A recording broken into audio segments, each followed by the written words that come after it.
Hey there, Mike Stelzner. Before we begin, I wanted to ask you, do you want to improve your marketing strategy? Then be sure to check out our Social Strategy Club. You'll get access to marketing trends analysis delivered directly to your inbox every week. Now, you can confidently make better marketing decisions in much less time. Check it out at socialmediaexaminer.com/club. Welcome to the Social Media Marketing Podcast, helping you navigate the social media jungle. And now, here is your host, Michael Stelzner. Hello. Thank you so much for joining me for the Social Media Marketing Podcast, brought to you by Social Media Examiner. We believe that with smart marketing, you can compete with the largest players in your industry. I'm your host, Michael Stelzner, and this is the podcast for marketers and business owners who want to know what works with social media. Today, I'm going to be joined by Joe Martinez, and we're going to talk about YouTube ad success and what you need to know to get started.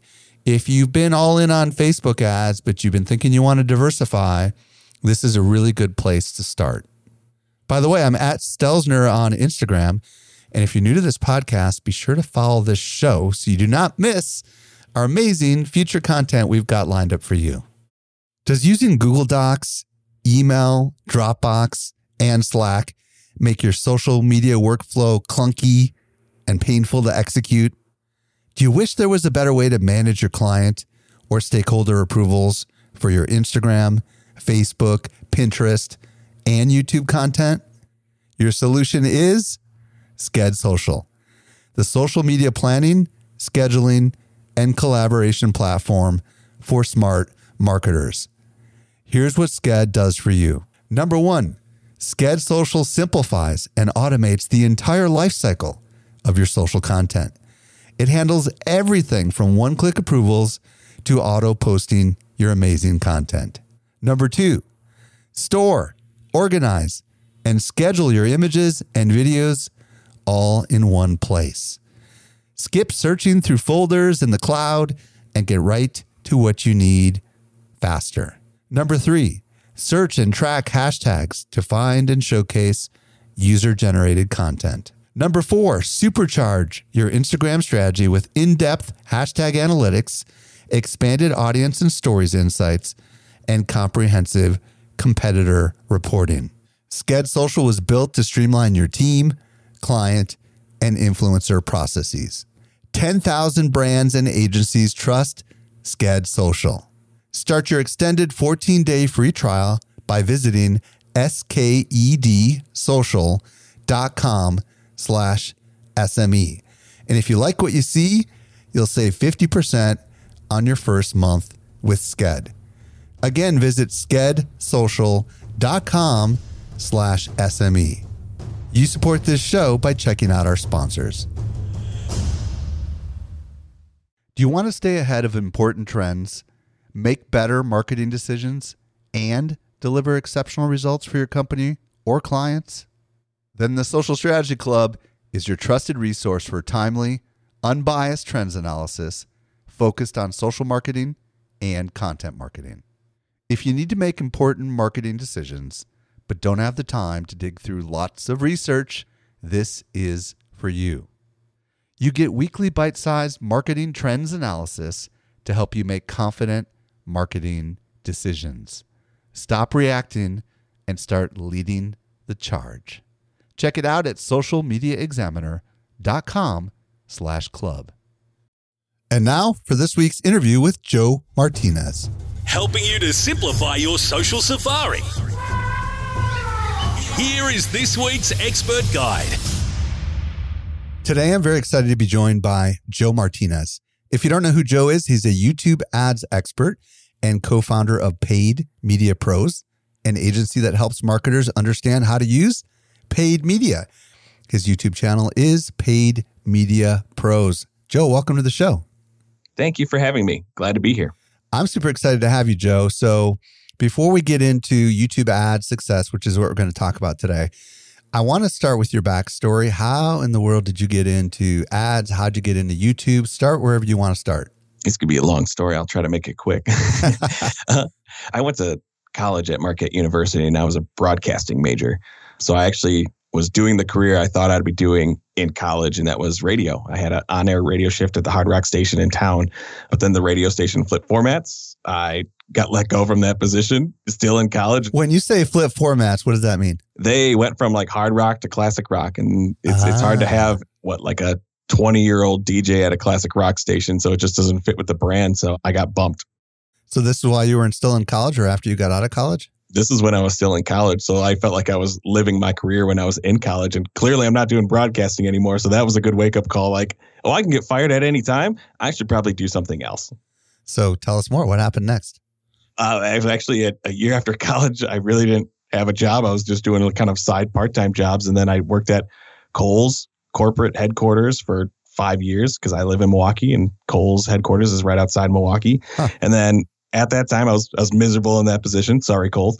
And I had a friend who worked at an agency in downtown Milwaukee, and she said she got her Google Ads certification. I was like, oh, what's that? And then she told me more about it. And I was like, well, that career seems much more fun. So I completely shifted careers, got entry level at a account manager position at a local agency. And then from there, kind of within a couple months, someone said, I need help with PPC. And that's how I got into PPC. And I became obsessed with it, snowballed, agency hopped a little bit. And more, I just became obsessed and just wanted to do anything related to paid media as much as possible. So that's why I also got into writing about it, speaking as much as possible until the pandemic hit. And what year was this approximately? Like when you started getting into Google pay-per-click and all that stuff, like how far back, like what year do you believe that was? This is the first weekday of 2012. Okay. So what happened then along the way? So you're basically working for this agency, helping them with pay-per-click ads on Google search, it sounds like. Is that right? Yeah. And as account manager, clients come with questions on anything. We didn't always go to the practitioners this time. So to really get back as quick to the client as possible with an answer, sometimes I just have to research the solution myself. And then for more and more, I became just more knowledgeable in PPC and pretty much Google search and Google display and everything at the time, that I just really, really loved that aspect. And I, being a broadcasting major in communications in college, I took advertising classes. I just never really knew what I could do with it. And still to this day, my university doesn't even teach really what I do for a living. So you couldn't really say I learned PPC in college because it wasn't really around. So I just became literally obsessed with it and made my career my hobby as well. So you're working for somebody else's company as kind of a junior level guy, it sounds like, right? And you start writing about it and talking about it. So kind of bridge the gap into YouTube a little bit for us. Yeah, I worked at an agency that did a lot of branding. I mean, by this point in my career, it was like 4 agencies ago. So I told you I hopped around a little bit.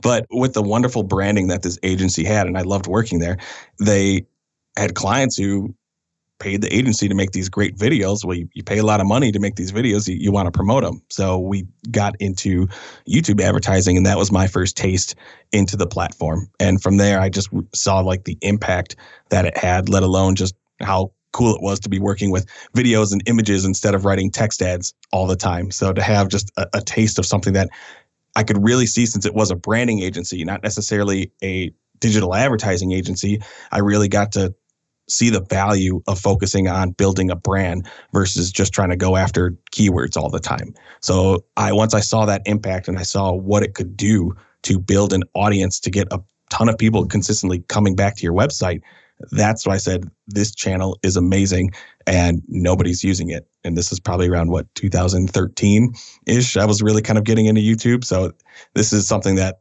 I knew I wanted to do and really get into more and more. So when did you decide to leave the agency and kind of go off on your own? Oh, man, I've only been on my own technically for around 3-4 months now. So even after that in 2013, I still hopped around to other agencies and had the opportunity to work with a few friends a couple times. So I did that, but eventually, built up enough and had people coming out to me a lot, asking questions on YouTube projects, where besides that and all the other types of paid media platforms I use, I thought it was a good decision at this point to just break off on my own. So tell us about how you decided to start the YouTube channel, because it seems like this is an important part of the story, right? Yes. Yeah. One of my former coworkers at the time at even before I even started working with her, we spoke at conferences together fairly frequently, and we were put together on the same panels. So we found out that not only do we love speaking about the same parts about paid media, it was a lot of audiences, display, top of funnel type stuff, awareness, that we also have the same personality. So her name is Michelle Morgan, clearly still working with her because she's part of the channel. But at the time it was like, oh, we should write a book. And then just due to all the writing and stuff we're doing, we're like, we don't want to do any more writing. Writing just sounds like an absolute pain. And then that shifted to YouTube channel. I was like, I don't know why I didn't think of this earlier, since I'm obsessed with YouTube, both where work and not. So we just decided to do it. And I think we slowly got the ball rolling in 2018. Didn't really make a push a lot with the channel until 2019. I started off with one video a week, then one video a week plus another video every other week. And then now we're up to like a 2 video a week cadence, and don't see it being too much more right now just due to client load and time. But I mean, the more effort we put into it, the more snowball results we saw positively. And I mean, I wish I could do much, much more because we're definitely reaping the benefits from it. And what exactly are you covering on the channel? Anything related to our experience in paid media. So it's more than just Google and Facebook and YouTube. We have videos on there about Reddit, Quora, Twitter, LinkedIn. We have some Apple search ads videos, some Waze videos. We also have Taboola videos, Unbounce, and some landing page videos. So we try to do as much as we can related to paid media, just based about our previous experience. And why are you doing it? What's the goal? Is it to show kind of the technical side of it? Or is it kind of, I mean, what's the purpose? How is that connected to the business? There's a lot of reasons. One, in terms of writing can sometimes be a pain. You know, I guess blog still on various other websites, but in terms of like, I'm thinking of what should I do in terms of engagement, I don't necessarily get that feedback away from writing. I don't get to see the stats. I don't get to see what impact it's making. When I can own this content myself, I get to see it. 2, ad money. Not every guest blog thing that we do pays us. We're getting paid with the ad revenue from YouTube. So that's definitely a part of it. We just wanted another outlet to share our knowledge, and what better than the second largest search engine in the world. And we can also get our results on natural Google organic listings too. And we're seeing that as well. Plus, I mean, with the awareness that are out there, just business that's coming in from the YouTube channel. It's something that is extremely valuable from personal branding, but as well as business development too. Yeah, I would imagine if you're talking to a prospective client, you can say, check out our YouTube channel, and it adds instant credibility. Doesn't it?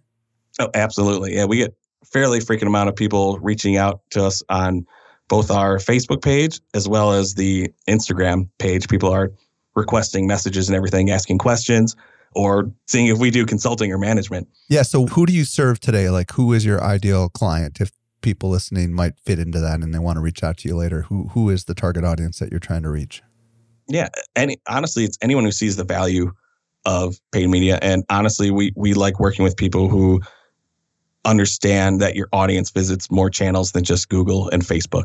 We have to not go where we think we should be from a channel perspective. We need to go where the audience is. And your audience most likely visits more websites than just Google and Facebook. So you need to craft a paid media strategy that meets your target audience, not what's popular. So that is, I mean, we work with a variety of different industries. We really don't have a specific niche, I would say. I guess the one thing we really don't do is like Amazon or marketplace type advertising. But I mean, ideally, we love consulting as well. A lot of brands that we've worked with, are starting to bring some of the stuff in-house. However, they still have junior teams. So since we love doing education, we have the channel. Educating and growing a young team is something that we're passionate about and looking to hopefully grow services in that soon. Awesome. So what we've discovered is over about the last 10 years, you've really been getting your chops first in the Google ecosystem and then YouTube, and now pretty much everything with what you're doing on the YouTube channel. So today we're going to dig in specifically on YouTube. So I would love you to share with marketers out there who are probably all considering or doing Facebook ads, maybe why they might want to consider diversifying over to YouTube when it comes to ads. What's your thoughts? What do you want to say to them? Yeah, there's a few reasons. I know I mentioned just the diversity of a channel. It's hitting the user in another place where they're at. One thing I would like to look at in terms of all the paid media channels out there is that they all offer different targeting options. I see a value and a benefit for everything that is out there.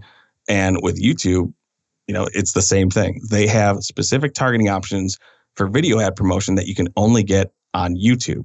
And the beauty of it, since it is owned by Google, you're collecting a lot of first-party data since you're staying on a Google property platform that you can use within your other Google campaigns. So you can use audiences that you're creating with YouTube in display campaigns, in your search campaigns, or additional YouTube campaigns. And it's kind of easier to have a fuller multi-approach strategy when you can build them all within the same platform.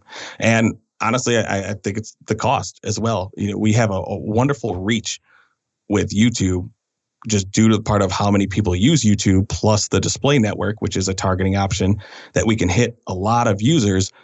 And just due to how the pricing works for a majority of YouTube ads, it's extremely affordable. Yeah, I think you've hit on something really important there, which is the price. Like, you're going to pay a lot more for Facebook than you are for YouTube because there's just not as much real estate available on Facebook, right? Mm-hmm. I mean, like with YouTube, every video is targetable now, right? There is no such thing as videos that don't have ads in them anymore because they changed that. Plus, if you think about the amount of video that people are watching today on YouTube, it's ridiculous. It's crazy. I mean, I think COVID probably has got part to do with this, but also just the quality of the content. Like, the intent when people go to YouTube is exclusively to watch video, right? But on Facebook, that's not always the case. So, when people are on YouTube, they're naturally going to have their videos unmuted, right? But on Facebook, that's not true, right? Because people don't go there to watch video.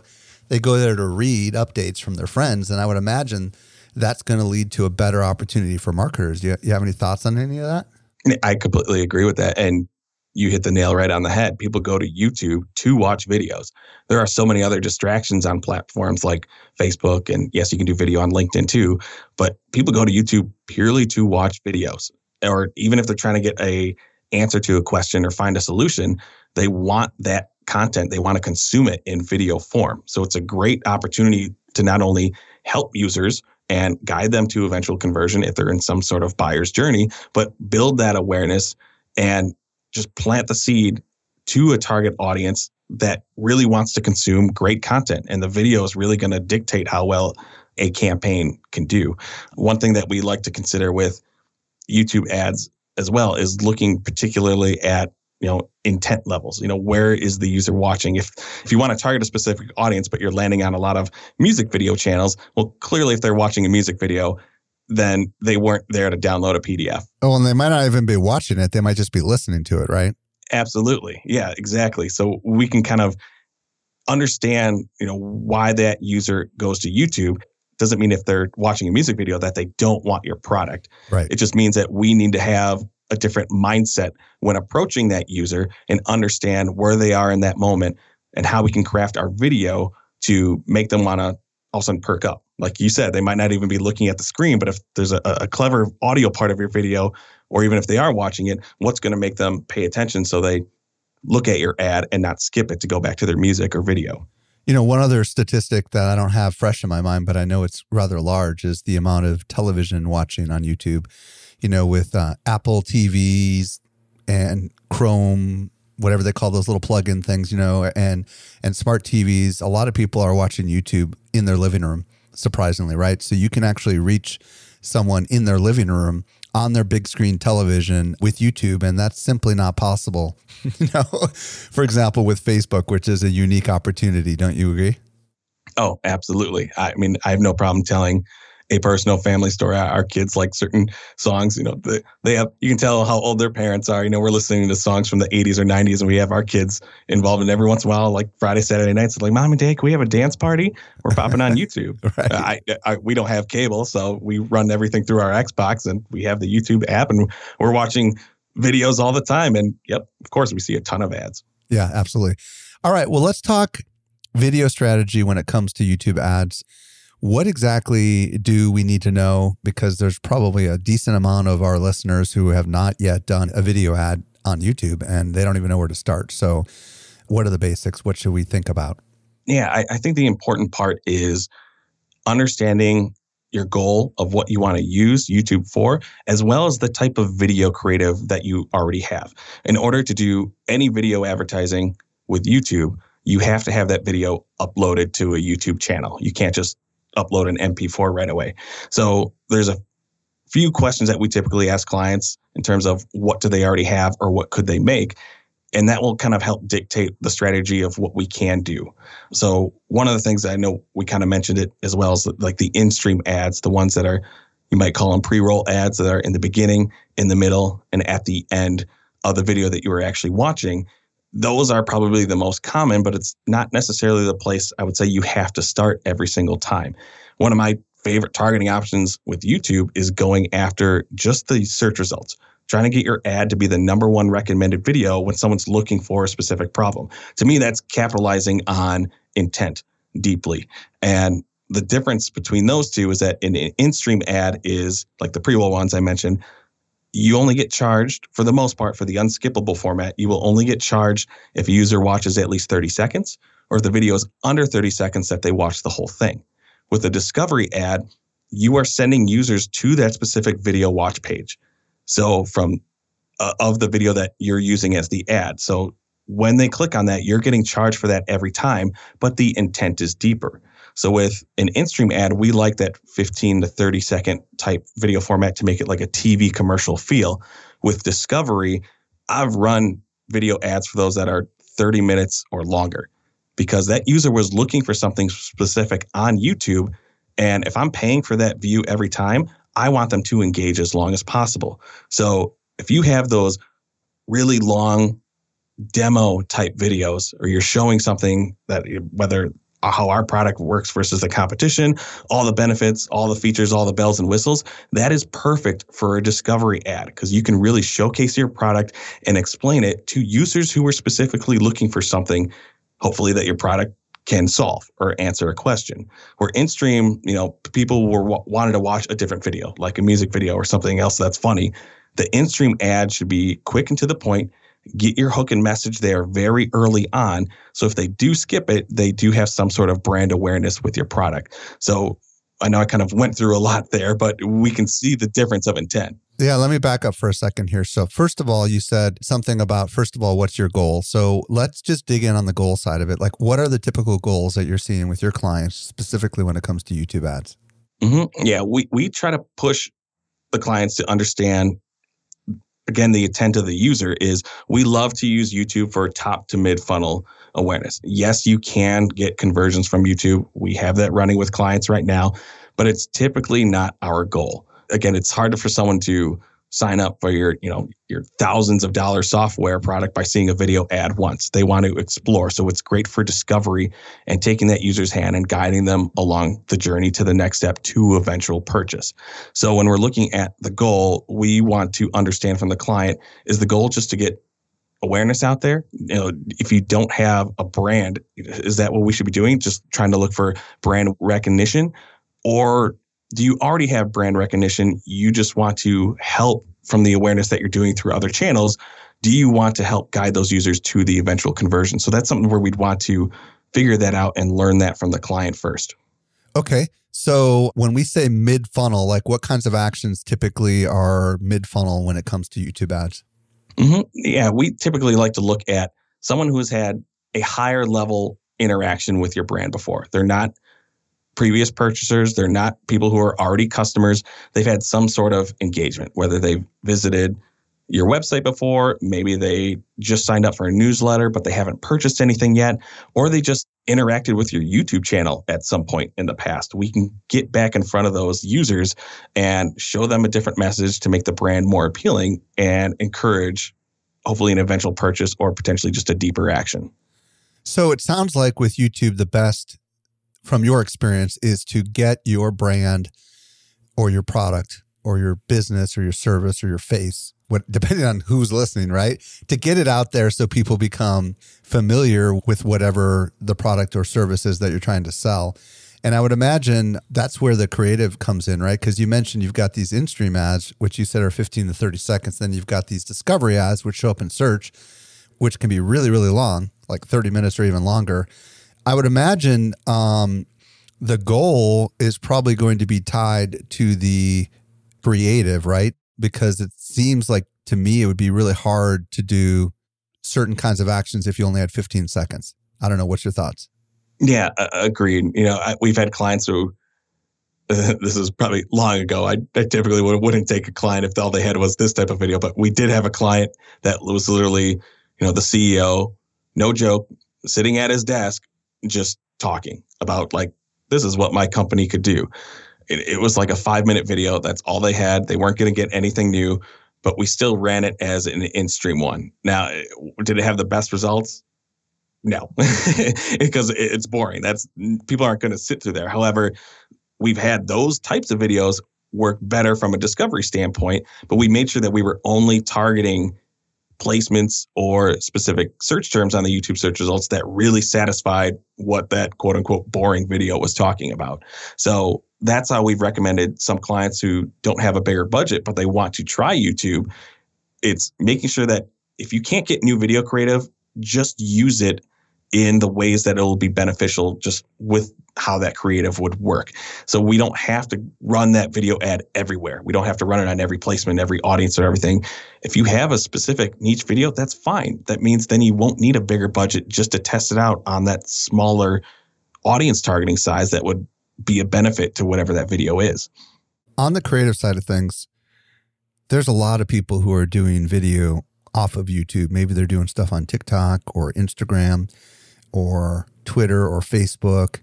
Maybe they have live videos from Facebook, or maybe they've got reels, or they've got all this creative that they probably have been doing on the other social channels.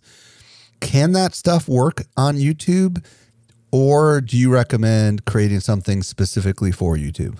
I would put that as one of those it depends situations. If you're doing a lot of the personal, made it seem organic, almost like the creative was shot from a phone. Right. It doesn't look like it's a very polished type ad. We've seen those work very well on YouTube because it does seem natural. There's clients where we've worked with currently, we're collecting testimonials, and they're clear that we've got them organically from users, people who have willingly submitted videos to be a part of this commercial, and it works because it's not some of this super corporate-y type video. People want to engage with brands that are like them. They want to see themselves using those products. They want a brand that they can fall in love with. So having those organic type video creatives for many clients we've seen work really well.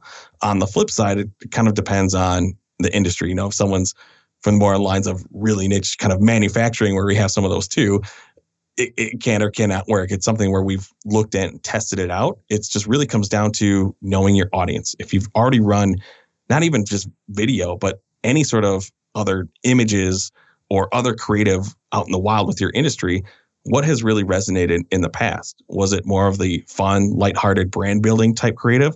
Or are you in an industry where, no, they just want the facts. They just want to know right away, how is this going to help them? You don't need to make it funny. You don't need to make it super wild. They just get blunt and to the point. I would kind of look at what has already been engaging through your other channels. And if you don't have that information and you're starting clean, it's just something that you're probably going to have to test out and be willing to let this run a little bit longer till you find out what is really engaging with your audience. What about the fact that, my understanding is most people are watching on the YouTube app on their phone, right? Or they're on mobile. So are they turning their phone sideways, or are they watching vertical videos, or what? How does the creative, what format can it be in? Does it need to be 16:9 traditional landscape, or can it be portrait? Do you understand what I'm asking?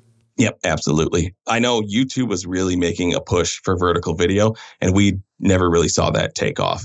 So I think even as devices have gotten bigger, like you said, you can watch a lot of TV and even like full movies on YouTube, whether they're free or paid. So the format that we typically use is, the 16:9. So we're looking at horizontal video, and that's where we've really seen the best results. And honestly, that's really the only types of video ads we create because, especially from a discovery standpoint, we typically leave those public so users can find them organically as well. And if they're finding them organically, most likely they're watching them horizontally as well. Do you think YouTube Shorts is going to change that a little bit now that it's getting a lot of adoption? You know what I'm talking about? That's their answer to TikTok. Yeah. Because I'm sure there's going to be an ad unit coming if there isn't already for Shorts, right? Yeah. It'd be interesting to see if it's held up I honestly haven't done anything with shorts for my clients, but I know Twitter just got rid of fleets already. So, well, I think it's going to hold up because everything I've been seeing is that YouTube is going after TikTok, and so is Facebook, right? So they know that TikTok is essentially a competitive threat. So I wouldn't be surprised if there is a new, if you will, pre-roll ad unit that's stuck in between shorts, because if it takes off, because shorts are vertical, right? So if it takes off, there'll be a new opportunity. So when it comes to these in-stream pre-roll ads, if you're suggesting they be 15 to 30 seconds, I think you mentioned something like, hey, somehow get your brand in the first couple of seconds. How long before the skip button comes up? Is it 5 seconds or 10 seconds? 5 seconds. So what do you recommend people do in those first 5 seconds? Yeah, I want to make sure that the brand name is visible at all times. Because even if it's a 30-second video, if the user watches 25 seconds and skips, you still don't pay for it. I want to make sure that brand recognition is there as much as possible. Within those first 5 seconds, I'm testing a variety of different intros. What's going to get that user hooked that they continue to watch more? Because yes, I know it's like, but I don't want to pay for it. I get that. Well, you want to pay for it if it's the right prospect, right?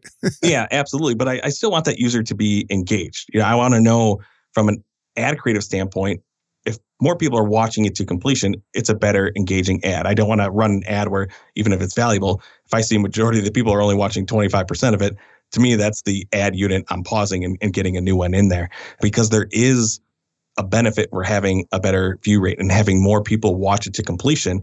The better your view rate and completion rate is, the less you're going to pay for that view when you have to pay for it. So I do still want to get that user watching beyond that 5 seconds, and I will test different emotions. Kind of what I said before, if you haven't really tried video advertising before, do people respond more from humor? Do you have to kind of do the fear tactic of it, of, are you sure you're safe? That type of thing. Is it going to engage users? Do they just need the blunt information right away? Do you need to strike a specific emotion, the Hallmark style, to really kind of capture that user's attention? And that's something that we would really want to test. And it's more from visual, it's audio as well, is what's going to really create that response that's going to get that user to keep watching. Do you find that it's highly variable depending on the target audience? Or is there something that you've really determined that seems to work across the board? We have seen some of just the more fun, organic type videos work in the past. Now, one, it's depending on the product. So we've definitely had some fire safety products where, of course, no one wants their home to ever set on fire or damage their home in any way. So in that instance, looking at the fear-based one of, is your house safe enough? I'm not remembering the exact quote, but I don't want to say the brand name either. But it's looking at the product itself and, why do people use this product? Is it for fun? Is it a necessity to live their lives? Is it a nice to have, that type of thing? And then understanding the intent of that product. If people don't need it, if it's more of a luxury thing, then you can make it more fun. If this is a necessary product to have a functional life, then we sometimes make it a little bit more serious. But sometimes we're surprised, and we do need to switch it up, because something that we definitely learned within the past year and a half is people wanted something that they could smile to. It was rough for a lot of people for the last year and a half, and it's still rough. So sometimes people don't want to get the fear or be serious. They go to YouTube to be entertained. So maybe our ad format should really replicate that. And that's something that we've tested out too. So the discovery ads, which you said can be really long, talk to me a little bit about that, because a lot of people are fascinated by that. Some people are thinking, oh, I've got a webinar that I've already done. Maybe I could turn that into a discovery ad. Other people are like, oh, I've got videos that have been on my channel for a long time. Maybe I could put that into a discovery ad. Like, talk about the scenarios and use cases here. The webinar one was great, Mike. That was a good one. That's exactly one that we've fairly done recently for clients, especially within the past year, with COVID shutting down live conferences. So when people have turned things virtual, or they started webinar series or podcast series, we would look specifically at the topic for each episode or each webinar. And then we would do keyword research like you're doing with your typical search ads. What are people searching for? And then try to show up on the YouTube search results when people are looking for that specific topic. Many cases, we have clients who have notable guests on their webinars or their live conferences, or within their videos itself. So we'll do research around that guest. Are they a high enough one where they have their own name? There's a lot of CEOs. We've done videos with celebrities in them, influencers. We will research all of that as well. So if someone's looking for videos from their favorite influencers, celebrities, guests, ours can still be there from a recommended standpoint. And clearly, if you see a video with a celebrity that you're searching for on it, that does very well in capturing someone's attention and watching that video. So let's say we don't have access to celebrities, which most of us don't. But I am thinking about the information product person listening right now, right? Someone who's selling either a complex service, consultancy, agency owner, expert in X, Y, or Z, right? There's a lot of those people out there, and I would think this is where they could shine, right? Because they could put a how-to video together that helps provide enough insight that someone would want to watch it. But some that watch it would be like, well, Joe Martinez really knows this stuff. I'm not going to do this. I'm going to hire Joe, right? Is that kind of the ideal scenario here where these kinds of longer videos make sense? Is that the kind of company that's listening right now that might ought to consider something like this? Absolutely. I'll give our Paid Media Pros YouTube channel as the example. So before our organic really took off, we were running discovery ads for ourselves. When we have demo videos of how do I test a lead form on LinkedIn? People were asking that question. So we create a video for it. We promote it to a lot of the keywords focusing on testing lead forms in LinkedIn. And, we get comments and responses saying like, oh, this is exactly what I was looking for. Thank you. Our watch times were long. We're getting more engagements from people. Like they're leaving comments, they're subscribing to the channel. So we're growing a brand like that, reaching out to us, asking if we consult or do business. So we're getting business from that too. A lot of it coming from the ad itself. So there's a multi-touch point area or multi-benefit look at running these discovery ads. Because if they're watching longer videos, then it's worth us paying a couple cents to it. And look, we're getting business from it. We're growing our channel. We're growing our awareness. And when they do certain actions, and this is a big benefit of discovery ad, so you pay for that video view once. They click on the ad, they're watching that video. If that user goes on to watch other videos, subscribe to your channel, share your video, like your videos, add your videos to a playlist, all those additional actions are free. So I'm only paying a couple cents for them to really engage with my brand, watch minutes and minutes and minutes of my videos, and then I can use all those engagements as future remarketing audiences within the Google platform. I know some people right now are listening and thinking to themselves, well, does that hurt my organic search on YouTube? Because there's some videos that, you and I have been in YouTube for a while, but we know there's some videos that just knock it out of the park immediately and start ranking in search, right, on YouTube and on Google search. And there's other videos that we think should rank, but they're not ranking, right? So are those the videos we should be putting money behind potentially? I would look, if it's one that you want to get exposure from, I think it's always worth testing. If there's certain things that we experimented and tested out on different targeting options. And one do the comment too, we do a lot of videos on Reddit. And if you've ever been on Reddit, you know how that audience typically can react. If they don't like something, they're going to let you know. So we've discovery boosted some Reddit ads before. And yeah, that's when we saw like the thumbs down skyrocketed and, junk comments and everything. Oh yeah, because those Reddit users got it. Okay. Yeah. Go check out the Reddit 101 advertising video on our channel. You see all the thumbs down. So that was purely from advertising. That one we've known for sure. However, when we took other channels and we've run some ads before on Quora, Pinterest, some of the more serious ones, we never saw an issue from it. So when it's something in terms of organic, if it's already doing well, that's great. But do you want that to get more exposure? That's a question you need to ask yourself as well. Is it worth it? Or do you want to just try to get more exposure to the videos that potentially are valuable, but they may not have a lot of search traffic? It comes to that demand. What we say with search is search doesn't create demand. It can only satisfy the demand that's out there. So if you have a valuable video that can answer different questions, I think that's a good one to consider promoting if you really want to push the reach of something. Do you have a recommended tool to see how much search there is on certain phrases in YouTube? There is a tool called TubeBuddy. You get a little bit amount for free, and then you have to pay for it. Of course, that's the service. That one can be beneficial.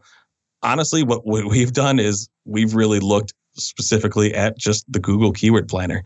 It still gives us valuable information, and particularly we still find that valuable because your organic YouTube videos can appear very frequently within the Google organic results. And still on top of the page, I just took screen grabs of ours. We were searching for ourselves this past weekend, and we found some cool images of us, of our videos on there, answering people's questions. Where do you find that tool? Is that inside of Google's Ad Manager or something? Yes. Yeah. The Keyword Planner is a tool within Google Ads. So it's pretty much free to sign up for Google Ads if you want to test it out. But I mean, if you're already using Google, YouTube seems a pretty logic next step. Yeah, I use keywords everywhere. I don't know if you ever tried that or not. Are you familiar with that tool? I have. Yeah, I've used it before. Not really recently, though. Yeah, it's cool. It does Google search, and it just recently added YouTube to it as well, which I find is really fascinating. So let's talk how much do these things cost. You mentioned for pennies, you can get some of these discovery ads. So what's kind of the benchmark pricing that you've discovered for the discovery ads? And the pre-roll ads, I'm sure, are a wider mix, but talk to us a little bit about pricing. Sure. Yeah. The pre-roll ads, I've consistently get, cost per views in like the 2-3 cent range. Per view, not per thousand, right? Per view. Yes, correct. And that is looking particularly at videos that average around a 40 to 45 view rate of people watching the entire video. So if we get people that engaged, I mean, we're paying 2 cents in terms of that. What do you mean 40 to 45? Oh, you mean they got past the 30-second mark is what you're saying? Yeah. So that's till completion. So however long the video is, ours are typically around 30 seconds. So if we get from like 40% of those users watching the entire video, that's when we see our cost per view down to like 2-3 cents. Extremely affordable. Got it. Discovery varies. And that one is depending on kind of what we're targeting, as well as the amount of reach. I mean, just by default, there's no science behind this whatsoever. What's the range that you've seen, like the low end and the high end, just from your experience? In terms of the in-stream? I'm talking about the discovery ads. Discovery. Yeah. We've seen just as low as around 3 cents. And then we've had clients bidding over $1 for it, but sometimes that's just been really competitive space. Is there a limit to how many show up in the search when you're searching on your mobile phone and you're searching for a topic? Like how many ads show up at once? Like how competitive is the auction? I believe there is one, but then you do have the option with discovery ads to target just the YouTube search results. So that's going to be one option. However, if you target videos and channels as well, and you're doing more of an audience-based approach to discovery, not necessarily just search terms, you can appear on the right-hand side of a video. And after a video is done being played, your ad could be the recommended watch next video on the side. So with discovery is more than just the search results, but that's just one way that we can filter those ads. And do you only get charged if someone clicks to play on all these ads, these discovery ads? Yes. Okay. Yep. Yeah. Because with in-stream ads, we have the option to it'll show up on the video you're watching, but there's going to be certain cards or elements you can add to an in-stream ad that sends users to your website. So even if you don't pay for the video view, if someone clicks on that call to action extension or companion banner and goes to your website, then you are going to pay for the view. With a discovery ad, you're sending that user to your video watch page. So they're going to your channel, your video. You pay for that every single time, but then all the other engagements they do with your channel are free after that. When you're running a discovery ad, do you have the option to do split testing with the thumbnails natively inside of the YouTube ads ecosystem? You would have to create multiple ad variations. Yeah, you wouldn't be able to do. So do you recommend people making copies of the ads and experimenting with different thumbnails, or do you instead recommend that they just use the video that they have already got some social proof on from views and comments and likes? You understand where I'm going with that? Yes, 100%. First thing I would test would be the thumbnail. That's going to be the component that is capturing users' attention. If you don't have a custom one or other ones to test, by default, it will use whatever the title card you have that you uploaded to YouTube in the first place.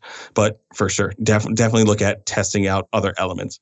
So we should use our existing videos though, rather than make a copy of the video. Is that what I'm hearing you say? Like take the video that's already got some performance on it and run that as a discovery ad rather than making a copy of the video? I would, from a discovery standpoint, yeah, especially if the video is like 10 minutes long, half hour long. Got it. It's tough to make a completely different video, and it's just easier to not only test out the image that you're going to use for it, but also the headline, because you do get to write a little headline and a little description.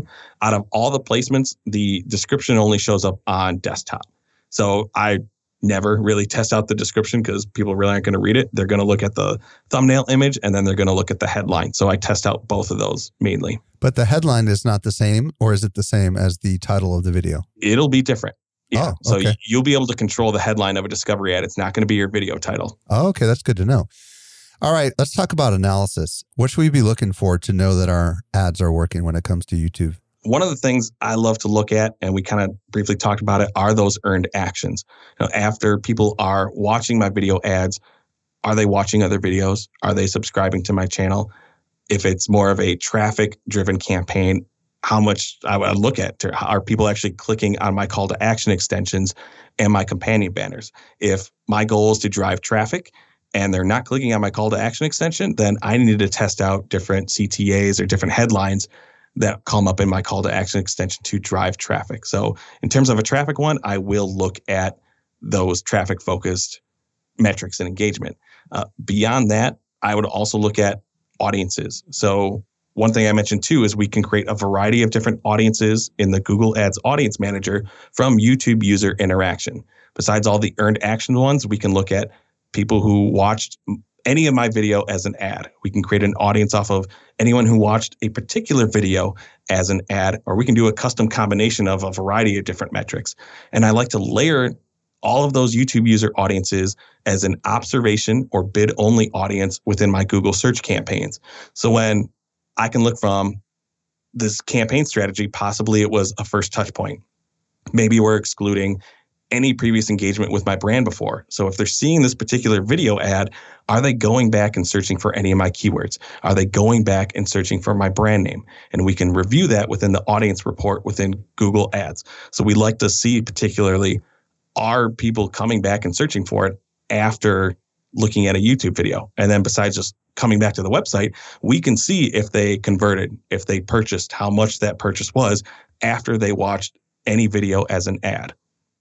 For those that are really pretty up to speed on YouTube analytics, because maybe they watch their YouTube channel, when you run an ad to a video, let's say an existing video and a discovery ad, does it provide a separate layer of analytics so you can tell exactly just for the paid audience, like what the retention was and the various actions were, or does it just kind of combine it all together in the one video? Do you understand what I'm asking?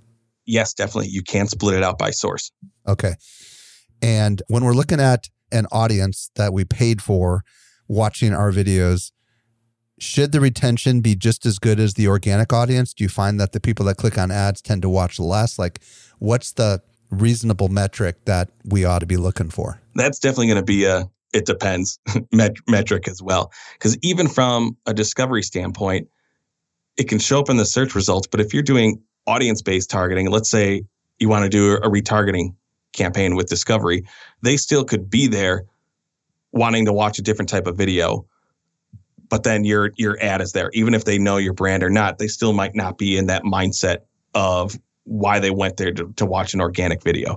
So I would kind of look to see what the typical average is between your account. I wouldn't give numbers because I've seen each channel work differently as well. But then even from the in-stream standpoint, it could be the right audience completely, but you're disrupting a user's experience of why they went to YouTube in the first place. So for the most part, I'd say with ads, the viewer metrics and the watch time we've seen personally on a variety of accounts is lower than what you would expect with organic, just because there's always going to be a little bit of stigma with ads, but at the same time too, they weren't there to see an ad. They were there to watch a specific video. So I would look particularly at, depending on what the difference is with your ads, typically, historically, I would kind of use that as a benchmark and see if you can get close to the organic results as possible. But understand that, I would look at not necessarily view rate. My main goal is I want to look at, is this ad having an impact where people are coming back to the website and purchasing? And that's where my main focus would be. Just a reminder, become the social marketing strategy superstar for your company or clients by joining the Social Strategy Club. Try it out today at socialmediaexaminer.com/club. Joe, I know we've just scratched the surface of what's possible with YouTube ads. If people want to learn more about what the services are that you have to offer, or they want to check out your channel, where do you want to send them? Yeah, feel free to check out the Paid Media Pros channel. It's just youtube.com/paidmediapros. If you want to get in touch with Michelle or I about anything paid media related, you can go to facebook.com/paidmediapros. Shoot us a message there. I want to say, I believe you can see how much we keep up with our website. You can go to paidmediapros.com and we do have a form there you can reach out to. Awesome. Joe Martinez, thank you so much for answering my myriad of questions related to YouTube ads. I really appreciate it. Thank you for having me, Mike.